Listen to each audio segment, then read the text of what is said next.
नमस्कार दोस्तों, स्वागत है आप सभी का विद्यासागर गुरुजी यूट्यूब चैनल पर। जैसा कि हम आज से स्टार्ट कर रहे हैं एनसीईआरटी सार संकलन, इसका प्रॉपर वीडियो आपको मिलती रहेगी। हम लोग इस बुक को इसलिए स्टार्ट कर रहे हैं कि हम लोग को टाइम मिल गया है। अब एग्ज़ाम हम लोग का जो भी होगा मार्च टू अप्रैल होगा, चाहे दरोगा मेंस हो या फिर अन्य कोई भी एग्ज़ाम हो, तो उसके लिए हम लोग के पास भरपूर समय मिला है। तो तब तक हम लोग इसको अगर कवर कर लेंगे तो हमें नहीं लगता कि उससे ज़्यादा कुछ हम लोगों को करने का चाहिए। चूंकि यह देखिए, यह बुक जो देख पा रहे होंगे आप लोग, तो यह यूपीएससी माने पीसीएस लेवल के बुक के लिए बहुत ही बेनिफिशियल है।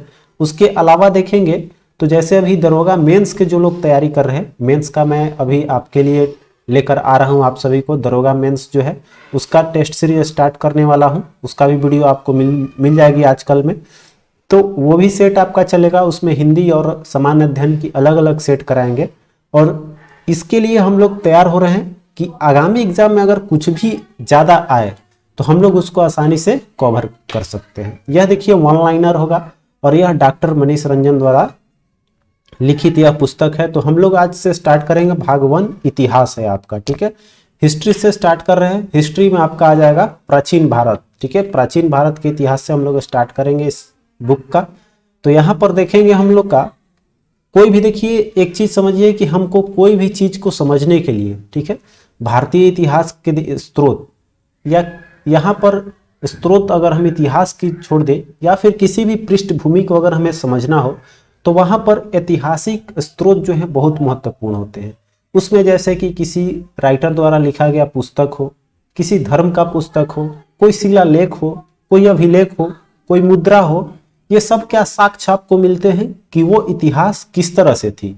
तो वही सबसे पहला आपका टॉपिक है इसका, आपका साक्ष्य, ठीक है। तो साक्ष्य में हम लोग बात करते हैं पहले आपके साहित्यिक साक्ष्य का, मतलब हमारे साहित्य का क्या योगदान है। तो देखिए साहित्यिक साक्ष्य के अंतर्गत क्या आता है। इतिहास के स्रोत में आपका इतिहास के जो स्रोत हम लोग को मिली हैं उसमें साहित्यिक साक्ष्य का क्या योगदान है। साहित्यिक साक्ष्य के अंतर्गत साहित्यिक ग्रंथों से प्राप्त सामग्रियों का अध्ययन किया जाता है। यह दो प्रकार के साहित्य, दो प्रकार के होते हैं, आपका धार्मिक और एक लौकिक साहित्य। तो पुरालेख शास्त्र शिलालेख का अध्ययन करता है। ऐतिहासिक लेखों का संरक्षण विज्ञान को क्या कहते हैं, मियोलॉजी कहते हैं। मियोजियोलॉजी शाखा के अंतर्गत किया जाता है, ठीक है। तो ध्यान दीजिएगा, यहाँ से क्वेश्चन बनता है आप लोगों के लिए कि ऐतिहासिक लेखों का संरक्षण विज्ञान को क्या कहा जाता है, तो मियोजियोलॉजी, ठीक है। मियोजियोलॉजी के अंतर्गत आपका ऐतिहासिक लेखों का संरक्षण विज्ञान आती है। अब अगला देखिए आपका है धार्मिक साहित्य। साहित्य के अंतर्गत हम लोगों ने पढ़ा, तो धार्मिक साहित्य में देखेंगे तो इसके अंतर्गत ब्राह्मण और ब्राह्मणेतर ग्रंथों की चर्चा की जा सकती है। इसमें ले सकते हैं ब्राह्मण ग्रंथों के अंतर्गत कौन कौन से आते हैं, वेद आते हैं, ब्राह्मण ग्रंथ आते हैं, उपनिषद आते हैं, आरण्यक आता है, वेदांग आता है, आपका रामायण आती है, महाभारत है, इसमें पुराण है, स्मृति ग्रंथ है। ये सब क्या है, आपके धार्मिक स्रोत हो गए। इसके अलावा देखिए ब्राह्मणेतर साहित्य के अंतर्गत ध्यान दीजिएगा, यहाँ पर हम लोगों को हर एक चीज मिलेगा, इसी में आपका क्वेश्चन छुपा हुआ है। तो जो ब्राह्मणेतर साहित्य है यह आपको किस किस धर्म का देता है आपको ज्ञान, तो बौद्ध तथा जैन साहित्य से संबंधित रचनाओं का उल्लेख किया गया। इसमें बौद्ध और जैन दोनों का आपको मिलेगा ब्राह्मणेतर साहित्य में। अगला देखिए वेद के बारे में बात करें तो जो वेद है ये भारत के सर्व प्राचीन ग्रंथ है। भारत का सबसे प्राचीन ग्रंथ कौन सा है, आपका वेद है, जिसके संकलनकर्ता कौन है, महर्षि कृष्णद्वैपायन वेद व्यास, ठीक है। वेद के संकलनकर्ता हैं आपके वेद व्यास। वेदों की संख्या कितनी है, 4 है। बिल्कुल आप वाकिफ हो गए इस चीज से, ऋग्वेद, यजुर्वेद, सामवेद और अथर्ववेद। अब इन चारों वेदों को अगर एक साथ मिलाकर हम लोग क्या बोलते हैं, इसको संहिता बोलते हैं, ठीक है। उसीलिए आपका महाभारत जो है, महाभारत का एक और नाम पड़ गया जय संहिता, ठीक है। तो यहाँ पर चारों वेद को बोलते हैं संहिता और महाभारत को बोलते हैं हम लोग जय संहिता। क्लियर है। अब देखिए ऋग्वेद के बारे में थोड़ी जानकारी लेते हैं। तो ऋग्वेद आपका चारों वेदों में सबसे प्राचीन वेद है आपका ऋग्वेद। ऋग्वेद में आपके 10 मंडल हैं, 8 अष्टक हैं, 10,600 मंत्र हैं और 1028 सूक्त हैं। इसमें याद रखेंगे 10 मंडल, 8 अष्टक, 10,600 मंत्र और 10,128 आपका सूक्त इसमें है। क्लियर। अब देखिए ऋग्वेद की रचना का काल अगर सामान्यतः मानी गई है वो 1500 ईसा पूर्व से 1000 ईसा पूर्व के बीच मानी गई है। अगला है आपका ऋग्वेद का दूसरा एवं 7वां मंडल सर्वाधिक प्राचीन तथा पहला एवं 10वां मंडल सबसे बाद का है। ठीक है, तो ध्यान दीजिएगा दूसरा और 7वां मंडल जो है यह सर्वाधिक प्राचीन है और इसका पहला और 10वां मतलब कि शुरू और अंतिम वाला जो है वह सबसे बाद का है, मतलब न्यूनतम है आपका। क्लियर। अब देखिए ऋग्वेद के 9वें मंडल में जो है उसको सोम मंडल कहा जाता है। सोम मंडल इसी में आपका सोमरस का भी व्याख्या किया गया है, तो इसीलिए इसको सोम मंडल आपका 9वें मंडल को बोला गया है। एक चीज बता दें, यहाँ हमको एक चीज याद आया, यहाँ पर मेरे द्वारा जो एक सप्ताह का ये कोर्स कराया जाएगा तो उसका संडे का 1 वीक टेस्ट लेंगे आप लोगों से। ठीक है, वो लाइव है, आप लोगों को देना होगा और उसका आंसर की तो देंगे ही, लेकिन आपको उससे क्या मिलेगा कि एक सप्ताह में जो भी हम लोग पढ़ेंगे 6वें दिन तक, वो 7वें दिन आपको संडे का एक वीडियो मिलेगा जिसमें कि आप खुद से उस सेट को लगा पाएंगे। ठीक है, तो हम इसी से क्वेश्चन पूछेंगे जो आपको इसमें बता रहे हैं। क्लियर है। उससे हमको क्या होगा कि बैकअप मिलते रहेगी चीजों का, ये पढ़ने का सबसे बेहतरीन तरीका है।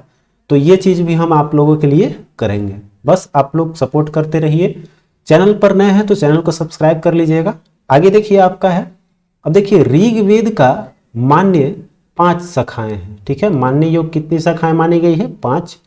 5 शाखा में आपका है साकल, अश्वलायन, मांडुकायन, शंखायन और वास्कल, ये 5 शाखाएं हैं।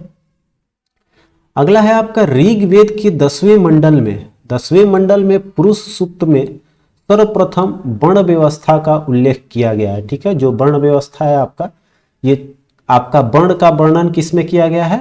ये 10वें मंडल में। ठीक है, 9वें मंडल में क्या था? सोम का था, याद रखिएगा।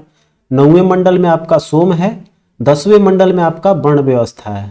ठीक है, इसमें क्षत्रिय वैश्य की व्याख्या मिलती है, वही है आपका वर्ण व्यवस्था 10वां मंडल। अगला है कि प्रसिद्ध गायत्री मंत्र जो है इसका भी उल्लेख कहाँ मिलता है? ऋग्वेद में है। ठीक है, तो ऋग्वेद में आपका गायत्री मंत्र का उल्लेख है जिसमें कि सावित्री इनका नाम रखा गया है। अगला देखिए सोम। अब आते हम लोग ऋग्वेद की बात कर लिए, अब आते हम लोग सामवेद में। ठीक है, सामवेद देखिए, सामवेद को भारतीय संगीत का मूल अथवा जनक कहा जाता है। ठीक है, भारतीय संगीत का जनक है आपका सामवेद। यह मुख्यतः यज्ञों के अवसर पर गाए जाने वाले मंत्रों का संग्रह है। इसमें सामवेद में कुल आपका 1875 ऋचाएं हैं, इनमें मात्र 75 ही नई है, शेष ऋग्वेद से ली गई है। इस चीज को ध्यान दीजिएगा, जो 1800 इसमें ऋचा है ये आपका किसका दिया हुआ है? ऋग्वेद का, और बाकी बचा 75 वो केवल इसमें जोड़ी गई है आपका सामवेद में। अगला देखिए, इस वेद की 3 मुख्य शाखाएं हैं। ठीक है, इसका 3 शाखा है। 3 शाखा कौन कौन है आपका? जैमिनीय, राणायनीय, फिर आपका कौथुमीय, ये 3 आपका शाखाएं हैं। अगला देखते हैं आपका है यजुर्वेद। ठीक है, यजुर्वेद में देखेंगे तो यज्ञ के नियमों एवं, ध्यान दीजिएगा ये क्वेश्चन सब आते रहता है तो अच्छे से पढ़िएगा। इसमें क्या मिलता है आपका? यज्ञ के नियम तथा विधि विधानों का संकलन मिलता है, मतलब यज्ञ के जो है इसमें मिलेगा यजुर्वेद में। यह एकमात्र ऐसा वेद है जो पद और गद दोनों ही रूपों में लिखा गया है, यजुर्वेद। अगला देखिए, इस वेद का कितना है? 2 भाग है। एक भाग है आपका कृष्ण यजुर्वेद और दूसरा है शुक्ल यजुर्वेद। ठीक है, अब देखिए कृष्ण में आपका 4 शाखाएं हैं। कृष्ण यजुर्वेद में आपका 4 शाखा हो गया। इसमें पहला है तैत्तिरीय, कंठ, कपिस्थल, मैत्रेयी। ठीक है, ये आपका 4 शाखाएं हो गई कृष्ण यजुर्वेद में। यजुर्वेद धार्मिक अनुष्ठानों का संबंध करता है, तो चूंकि सही बात है इसमें मंत्र वगैरह जो दिया हुआ है यज्ञ का, तो ये हमारा धार्मिक अनुष्ठान का संबंध करता है या व्याख्या करता है। अब आगे बढ़ेंगे तो हम लोग का शुक्ल पे आते हैं। शुक्ल यजुर्वेद का प्रधान शाखा कौन कौन सा है?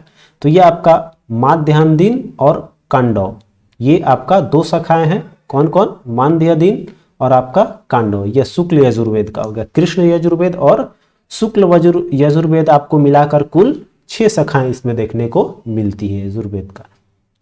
अब देखिए इसमें है कि शुक्ल यजुर्वेद की संहिता के रचयिता किसको माना गया है, शुक्ल यजुर्वेद का, तो ये है आपको वाजसानेयी के पुत्र याज्ञवल्क्य, ठीक है, ये है आपको संकलनकर्ता या फिर रचयिता बोल सकते हैं, इसलिए इन्हें वाजसानेयी संहिता भी कहा जाता है, ठीक है। तो ये समझ सकते हैं, इनसे रिलेटेड कर दिया गया है, इनके पुत्र के पिता के नाम पे दे दिए गए हैं। वाजसानेयी संहिता भी शुक्ल यजुर्वेद का एक अन्य उपनाम है, ठीक है, याद रखिएगा। वाजसानेयी संहिता किसका है, शुक्ल यजुर्वेद का उपनाम है। इसमें केवल मंत्रों का समावेश किया गया है, ठीक है। अगला देखिए आपका बचता है अथर्ववेद। अथर्ववेद में सामान्य मनुष्यों के विचारों और अंधविश्वासों का इसमें विवरण दिया गया है, ठीक है। मनुष्यों के क्या है विचार और अंधविश्वास आपका अथर्ववेद में संकलित है। इसमें आपका 20 मंडल, 730 ऋचाएं और 5987 मंत्र दिए गए हैं। अथर्ववेद की भी 2 शाखाएं हैं, आपका कौन कौन सा है, शौनक और पैपलाद, ठीक है, याद रखिएगा इसको भी।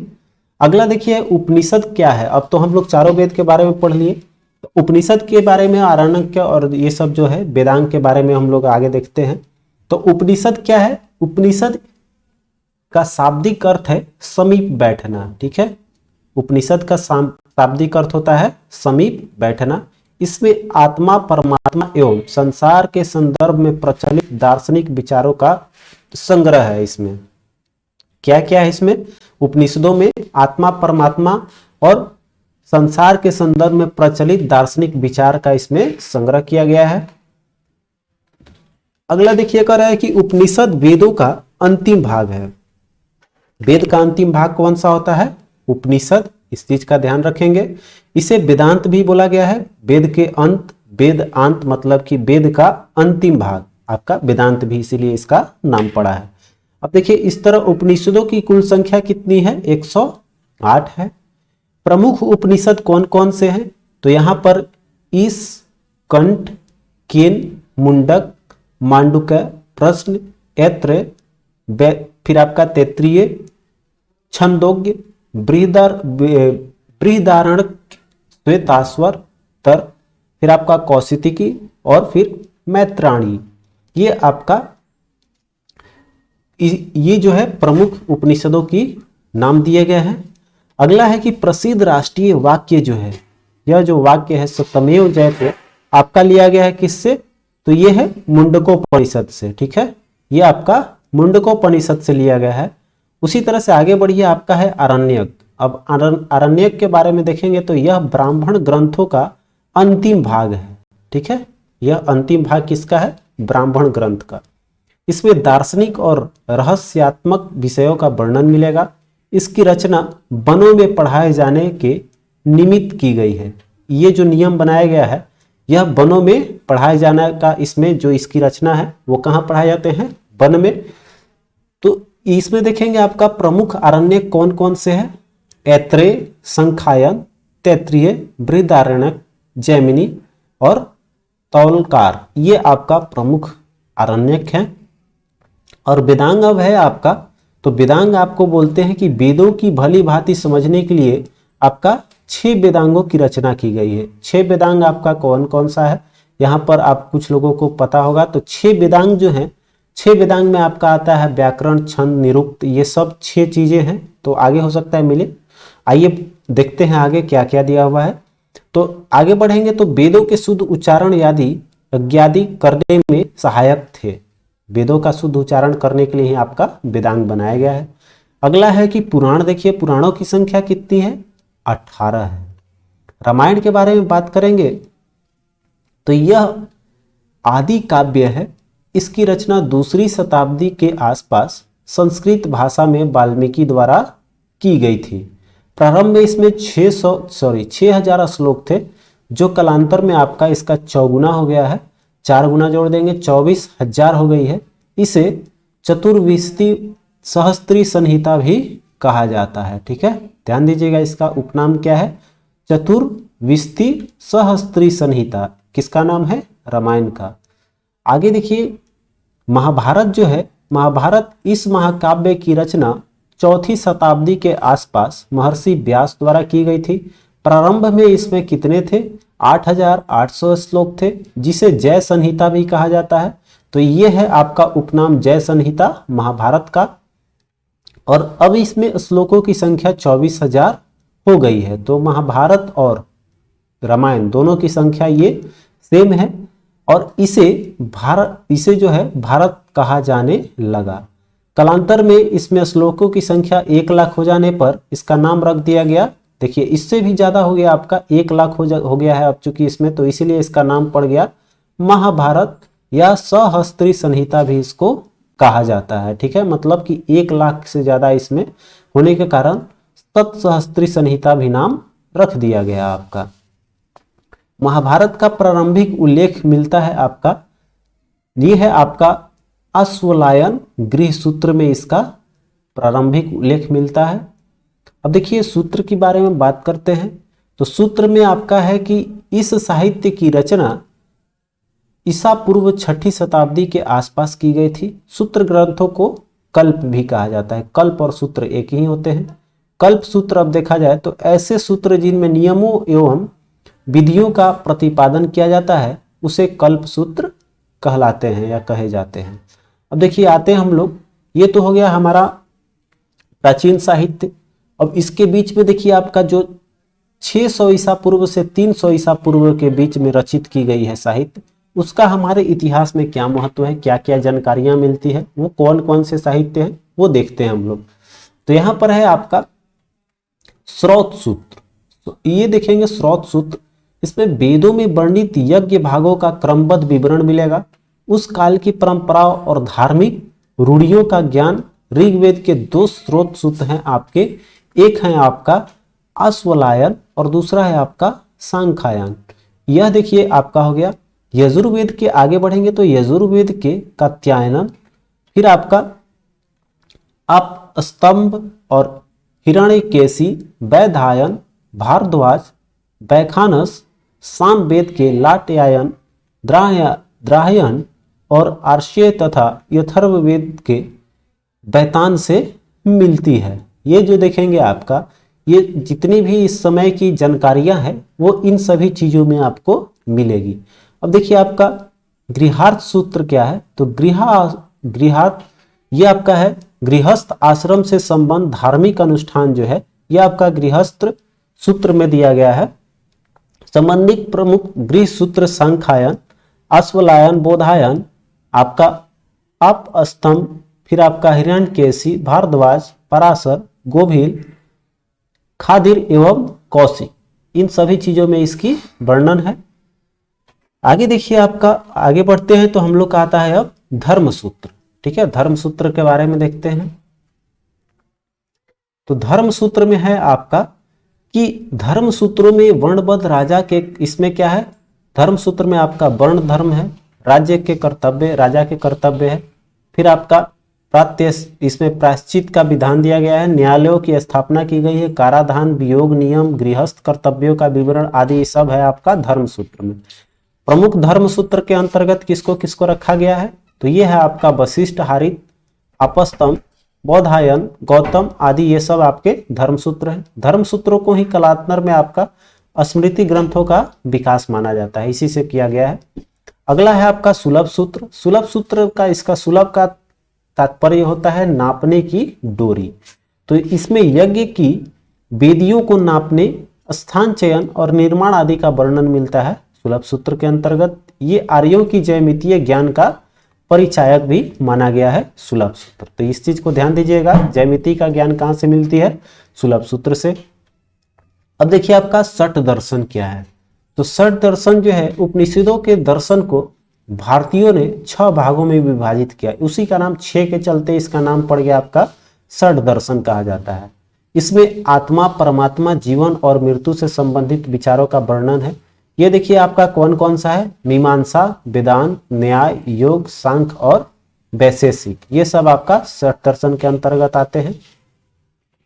आगे देखते हैं तो आपका स्मृतियां हैं, वेदांग और सूत्रों के बाद स्मृतियों का उदय हुआ। ठीक है, वेद का हो गया आपका वेदांग, और उसके बाद हो गया वेदांग, हो गया आपका वेदों को जानने की जानकारी, उसके बाद सूत्र हम लोग अभी पढ़े, और अब ये जो है आ गया आपका स्मृतियां। तो इसके बाद आता है, इन दोनों के बाद ही आपका स्मृतियों का उदय हुआ। इसमें धर्मशास्त्र भी कहा जाता है, स्मृति आपका धर्मशास्त्र है। अब देखिए मनुस्मृति जो है यह भाष्यकर क्रमशः कौन कौन से है, इसके भाष्यकार कौन कौन से हैं क्रमशः, सबसे पहले आपका मेघातिथि द्वारा किया गया, फिर आपका भारुचि किए, फिर आपका कुल्लुक भट्ट, तथा उसके बाद गोविंदराज द्वारा मनुस्मृति का निर्माण किया, भाष्य किया गया। आगे देखिए याज्ञवल्क्य जो है इसके स्मृति के भाष्यकार कौन कौन से, याज्ञवल्क्य स्मृति के, तो ये आपके अपराध, फिर विश्वरूप और फिर विज्ञानेश्वर, ये सब याद रखिएगा क्रमबद्ध। तो ये सब क्वेश्चन भी आई हुई है। ठीक है, आगे देखिए है, अब आते हैं हम लोग लौकिक साहित्य। ये तो हमारा साहित्य धार्मिक साहित्य हो गया। अब दूसरा आते हैं हम लोग लौकिक साहित्य के बारे में, जो हमारे इतिहास का एक अहम भाग है।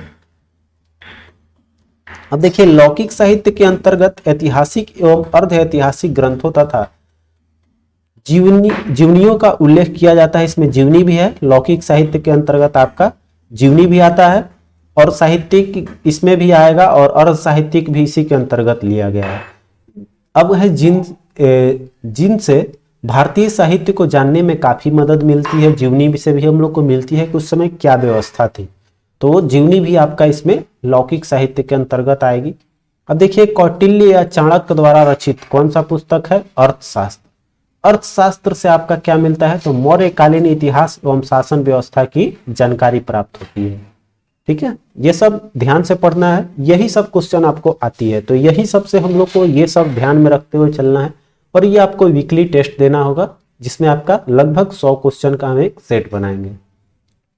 अब देखिए आगे बढ़िए, आपका है ऐतिहासिक रचनाओं में सर्वाधिक महत्व काश्मीरी कवि कलहण द्वारा रचित रजत रंगनी में मिलेगा आपको। ठीक है, तो ध्यान देंगे काश्मीरी कवि कौन है, आपके कलहण द्वारा रचित रजत रंगनी का इसमें मिलेगा, और वो आपका कहाँ का जानकारी मिलेगा, कश्मीर का।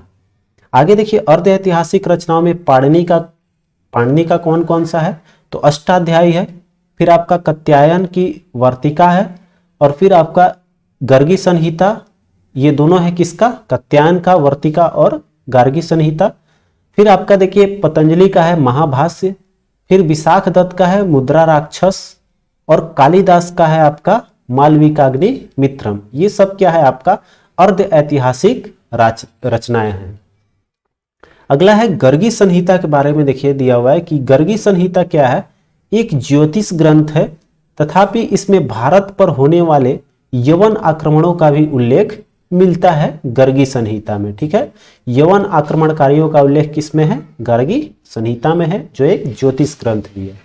अगला है आपका ऐतिहासिक जीवनियों में अश्वघोष का। देखिए अश्वघोष का कौन सा ऐतिहासिक जीवनी में कौन कौन सा महत्वपूर्ण पुस्तक है, तो अश्वघोष का बुधचरित रचित है, बाणभट्ट का हर्षचरित है, फिर आपका वाक्यपति का है, वाक्यपति जयानक का है आपका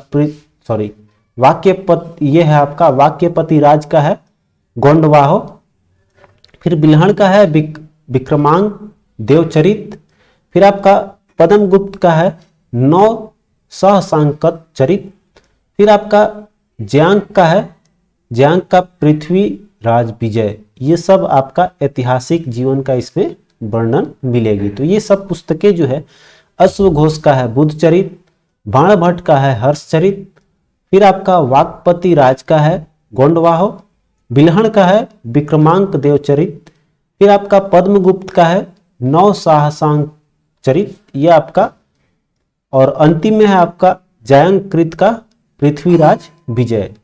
तो ये सब नाम याद रखेंगे हम लोग। आगे देखिए है विदेशी यात्रियों का भी विवरण इसमें हमारे लिए बहुत महत्वपूर्ण होता है इतिहास की जानकारी के लिए। तो यहाँ पर विदेशी यात्रियों का विवरण जो है साहित्यिक साक्ष्य के अंतर्गत ही लिया गया है। इसके विवरण का तत्कालीन सामाजिक एवं राजनीतिक अवस्था का पता चलता है। विदेशियों के विवरण को 3 भागों में बांटा गया है। एक देखिए यूनान और रोम का लेखकों का विवरण है, दूसरा चीनियों का है, और तीसरा जो है वो आपका अरब यात्रियों का दिया गया है। ठीक है, ये 3 भागों में बांटा गया है। तो सबसे पहले हम लोग बात करेंगे यूनान और रोम के लेखकों का। तो इसमें आपका सबसे देखिए हेरोडोटस जो हैं, जिन्हें इतिहास का जनक भी माना जाता है, इतिहास के पिता कहे जाते हैं, इनकी पुस्तक है आपका हिस्टोरिका। ठीक है, हिस्टोरिका में 5वीं शताब्दी ईसा पूर्व में भारत और फारस संबंधों का वर्णन किया गया। हेरोडोटस की पुस्तक है आपका हिस्टोरिका में। मेगास्थनीज का पुस्तक है आपका इंडिका। तो यहाँ पर देखिए इसके बारे में पहले जानकारी लेते हैं, आपका क्या है ये। तो देखिए ये मेगास्थनीज जो है एक सेल्यूकस निकेटर का राजदूत था जो चंद्रगुप्त मौर्य के दरबार में आया था। ठीक है, ये सब आया हुआ क्वेश्चन है, इसलिए एक एक लाइन ध्यान से पढ़ते चलिएगा, याद रखते चलिएगा। ये जो अपना पुस्तक है इंडिका नामक ग्रंथ में मौर्य युगीन समाज एवं संस्कृति का विषय में लिखा है। तो अगर इतना भी याद रहेगा कि चंद्रगुप्त मौर्य के शासन काल में आया था, तो यह आपका मौर्य काल का इसमें वर्णन मिलेगी। अगला है डाइमेकस। डाइमेकस देखिए यह सीरिया नरेश एंटियोकस प्रथम का राजदूत था जो बिंदुसार के दरबार में आया था। फिर आपको है डायोनेसियस, यह मिस्र एवं नेस टॉलमी द्वितीय का नाम याद रखिएगा। यह है आपका फिलाडेल्फस का राजदूत था जो अशोक के दरबार में आया था। ठीक है, ये सब चीज याद रखना है आप लोगों को। तो यही अगर आप लोगों को जानकारी होगी तो रिवीजन के तौर पे आप लोगों के लिए बहुत उपयोगी सिद्ध हो रहा होगा, हमें उम्मीद है। अब देखिए टॉलेमी के बारे में देखते हैं। टॉलेमी जो है इसमें 2री शताब्दी के आसपास में आया था, मतलब 150 ईसा पूर्व में माना जाता है, जो भूगोल नामक ग्रंथ का रचना किया था। ठीक है, अब देखिए प्लिनी जो है, प्लिनी इसने नेचुरल हिस्टोरिका नामक ग्रंथ की रचना की थी। नेचुरल हिस्टोरिका किसका है? प्लिनी का है।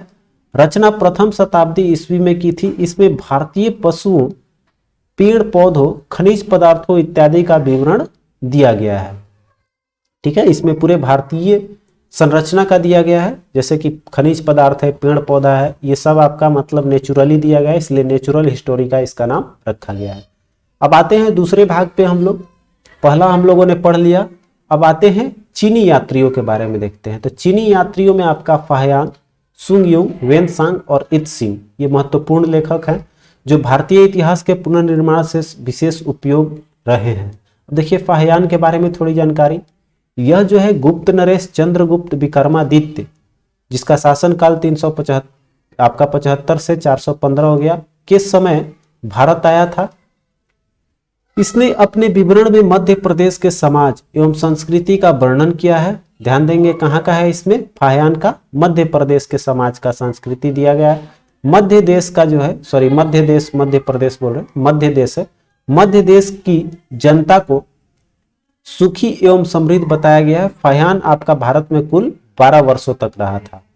अगला देखिए सुंगयुन के बारे में। यह 518 ईस्वी में भारत आया था। इसने अपने 3 वर्षों की यात्रा में बौद्ध ग्रंथों की प्रतियां एकत्रित की थी। यह बौद्ध ग्रंथ के अध्ययन के लिए आया था सुंगयुन। अगला देखिए वेनसांग जो है, वेनसांग इसे युवा नचांग के नाम से भी जाना जाता है। ठीक है, इसे क्या जानते हैं हम लोग, नौचांग के नाम से भी जानते हैं, युवा नौचांग। थोड़ा सा बड़ा कर लेते हैं हम लोगों को और क्लियर दिखाई दे। चलिए आगे बढ़ते हैं अब हम लोग। हर्षवर्धन के समय, देखिए हर्षवर्धन के समय 629 ईस्वी के आसपास ये भारत में आया था और यह 16 वर्षों तक भारत में रहा था। वेनसांग 16 साल तक रहा था और आपका फाहियान जो है वो भारत में 12 साल तक रहा था। तो ये भी ध्यान रखेंगे, सबसे ज्यादा वेनसांग का हो जाएगा, उसके बाद से आपका फाहियान का होगा। तो वेनसांग की यात्रा वृत्तांत कौन सा है, सी यू की के नाम से जाना जाता है। इसमें 138 देशों का विवरण दिया गया है। कितने देश हैं इसमें, 138 देशों का यात्रा वृत्तांत लिखा हुआ है आपका सी यू की पुस्तक में, जो लिखित है आपका वेनसांग द्वारा। अब देखिए वेनसांग की जीवनी जो है विली ने लिखी थी, यह वेनसांग का मित्र था। अगला आता है आपका इत्सिंग। अब देखिए इत्सिंग के बारे में, यह 7वीं शताब्दी के अंत में भारत आया था।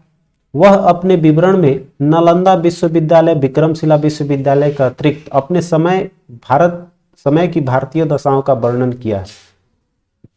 अब आगे बढ़ेंगे तो हमारा अंतिम देखिए यहाँ पर जो यात्रियों का वृत्तांत है, हमारा जो पुस्तक है लौकिक साहित्य के अंतर्गत, वो आपका अब आते हैं हम लोग अरब यात्रियों का वृत्तांत। जैसे कि हम लोगों ने 3 भागों में बांटा था, तो ये आपका 3rd पार्ट हो गया। अब देखिए अरबी लेखकों में अल बरूनी, अल बिलादुरी, सुलेमान, अल मसूदी, हसन निजामी, फरिश्ता, निजामुद्दीन इत्यादि मुसलमान लेखकों की कृतियों से भारतीय इतिहास के विषयक महत्वपूर्ण जानकारी प्राप्त होती है। जिसमें आपका अलबुर्नी के बारे में थोड़ी जानकारी देखिए। इसका जो पूरा नाम था वो था अब्बू रेहान मोहम्मद इब्न अहमद अलबरूनी। ठीक है। अब इसका जन्म जो है 973 ईस्वी में ख्वारिज्म या खीवा में हुआ था। ठीक है। यह मोहम्मद गजनवी के साथ भारत आया हुआ था। यह ध्यान रखेंगे किसके साथ आया हुआ था? मोहम्मद गजनवी के साथ। और यह अरबी, फारसी एवं संस्कृत भाषाओं का ज्ञाता था। अच्छा ज्ञान था इसको। कौन कौन सा भाषा जानता था अलबुर्नी? अरबी, फारसी और संस्कृत। अब देखिए आगे बढ़ेंगे तो इब्न खुर्दाओं अगला है। इसने 9वीं सदी के ग्रंथ आपका कौन सा है? किल्बुल मासलिक वल मामली के भारतीय समाज एवं व्यापारिक मार्गों का वर्णन मिलता है। इसका कौन सा है ग्रंथ? तो किल्बुल मसालिक वल ममालिक। ये किसका है? इब्न खुर्दाओं का। इसमें भारतीय समाज और व्यापारिक मार्गों का वर्णन है। अगला देखिए अलमसूदी जो है इसका अपना है मुरुज जहब। मुरुज जहब में भारतीय समाज का वर्णन किया गया है। ये सजीव चित्रण एकदम बहुत अच्छे से इसमें आपका व्याख्या मिलेगा। अगला है सुलेमान का। देखिए सुलेमान जो है इसके विवरण से प्रतिहार एवं पाल राजाओं के विषय में जानकारी मिलती है।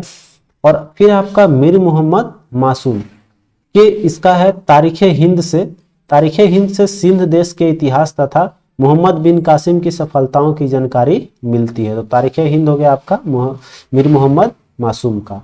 अब देखिए इसके अलावा जो साहित्यिक साक्ष्य के अलावा अब आपका है पुरातात्विक साक्ष्य। तो पुरातात्विक साक्ष्य के अंतर्गत हम लोग रखते हैं इसमें देखिए कोई स्मारक है, मुद्रा है, अभिलेख है, जैसे कि पीछे हमने बात किया।